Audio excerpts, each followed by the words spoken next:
It follows a masterclass,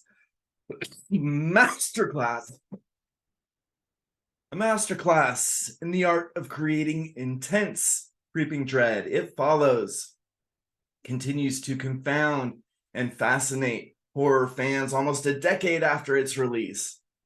There are no shortage of theories when it comes to explaining what it is, how to beat it, and whether or not it's even possible to beat it. I just watched 3 in a row on YouTube, and while there are common threads, they all seem to miss what I consider a vital clue. I've said it before and I'll say it again. You have to pay attention to what characters are reading in horror movies. This will give you insights into a filmmaker's influences, intentions, and even their ideologies. So, what's Yara reading on that futuristic pink e-reader that looks like birth control? Because filmmaker David Robert Mitchell clearly wants us to pay attention. Yara is reading The Idiot by 19th century Russian author Fyodor Dostoevsky. It is a long, complex socio-political narrative with a plethora of themes and subtexts to explore. However, when she's recovering in the hospital, after being shot in the leg by Paul, she reads this particular passage. The worst, most violent pain lies not in injuries, but in the fact that you know for certain that within the space of an hour, then 10 minutes, then half a minute, then now, right at this moment, your soul will fly out of your body and you will no longer be a human being.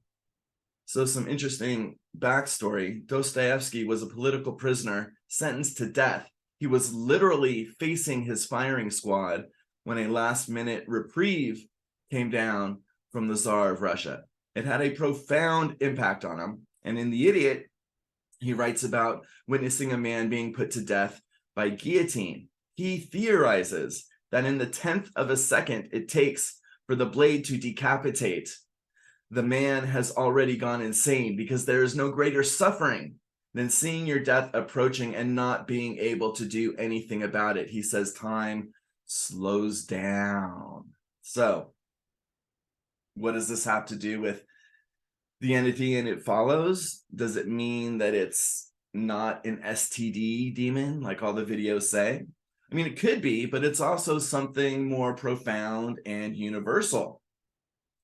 It's being able to see death as it approaches, not just some nebulous knowledge of death or even a philosophical appreciation of death. This is being able to see the exact manner of your demise approaching. Yeah, it's a whole other level. And what does this have to do with sex? I mean, maybe nothing, maybe everything. Sex is one of the most enjoyable aspects of life, and death is one of the most feared aspects of life. Sex is something that we strive for. Death is something that we avoid. But you can't have one without the other. With these wonderful highs come these incalculable lows. And for teenagers who think they're invincible, sex and its consequences can be a rude awakening. Because with pleasure comes pain. Eros and Thanatos are inexplicably and inextricably intertwined. In an interview, Mitchell said that even if you went to space, it would still follow you. And that just wouldn't make sense if it was some earth-bound demon. It is